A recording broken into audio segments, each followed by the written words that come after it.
Friday night document dump by the Justice Department with some new records calling into question previous statements by the Attorney General Alberto Gonzales about the firing of 8 U.S. attorneys. Joining us now from the House Judiciary Committee, Democratic Congresswoman Sheila Jackson Lee of Texas and Republican Congressman Chris Cannon of Utah. Their committee has direct oversight of the Justice Department.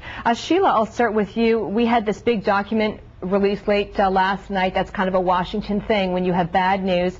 And the documents appear to suggest that the Attorney General was talking about the firing of 8 U.S. attorneys in late November. That seems to conflict with what he's told people on the Hill. What's the impact here? Catherine, good morning. One thing the American people understand the difference. They understand partisan politics, and they understand the Constitution, which I hold in my hand right here. And frankly, I know that they want to ensure that their justice system, their legal system, is above reproach, beyond politics. And what it shows is the Attorney General's hands were all over this political impact on the selection or the firing of U.S. attorneys. I just want to jump in here, and that's a really excellent point. I want to bring Chris in to respond. Do you think this says that the Attorney General's hands were all over this controversy? No, the Attorney General hasn't said that he hasn't touched this. He said he hasn't been deeply involved.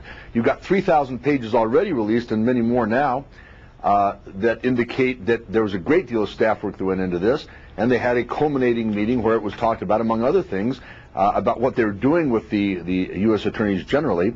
This is highly consistent with what the Attorney General has said in the past. I don't think there's anything new here. Look, what would happen if the American people said there's something inappropriate about the way this Iraq supplemental went forward? We would like to look at all the emails and see all the documents and talk to all the people who talked with voters, that is members of Congress who are voting on the supplemental, to see what kind of votes were bought with pork.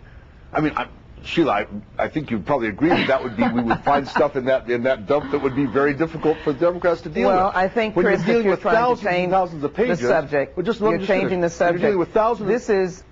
Well, you've thrown it to me. Let me just say simply that this is a question of the integrity of the legal system, the judicial system, which beyond what happens in Congress in terms of votes for legislation or not, and frankly, we would welcome the opportunity to answer the question whether the vote yesterday helped the American people, and it did. But the key is, would you that we have email that shows passed out? we have email that shows that the White House was intimately involved, that the Attorney General had knowledge that in fact these 8 U.S. attorneys were hired. I mean, Chris, and then I think Sheila's making an excellent point politics, here. Sheila's making an excellent point. She's making an excellent point. There's a real paper trail, and not because of performance. I mean, Chris, she's making an excellent point. There really does appear to be a paper trail here.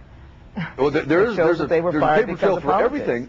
But Sheila, there is nothing wrong with firing a U.S. attorneys for reasons of politics. The question is, was there corruption? Let me say this.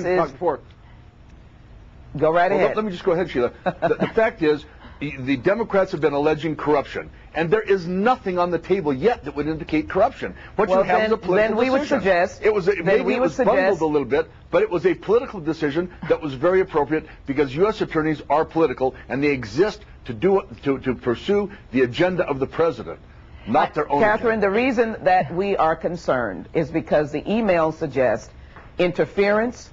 The emails suggest the possibility of members of Congress, and again, I hold the Constitution because we have 3 distinct branches of government with checks and balances, interfering politically with asking U.S. attorneys who happen to be one of those fired why you're not prosecuting more Democrats. The question is that both Judiciary Committees, House and Senate, would welcome members of the President's staff and others to come voluntarily. Well, we're going to have to leave it there because that's going to be a fight for another day. The subpoenas that were issued are only to suggest that we will issue them if you don't come voluntarily. It's a fight for Why another doesn't day. the administration own up to its responsibilities and its wrongness? We're going to be talking about this one for a long time. Sheila and Chris, thank you very much for coming in on Saturday. Thank you for having us. Okay, no problem. Pleasure. We talk a lot about the economic and social impact of illegal immigration, but did you know it hurts the environment too? We are live on the Arizona border with that story. And new information about the poison pet food recall is claimed more lives, including Pebbles, the Yorkshire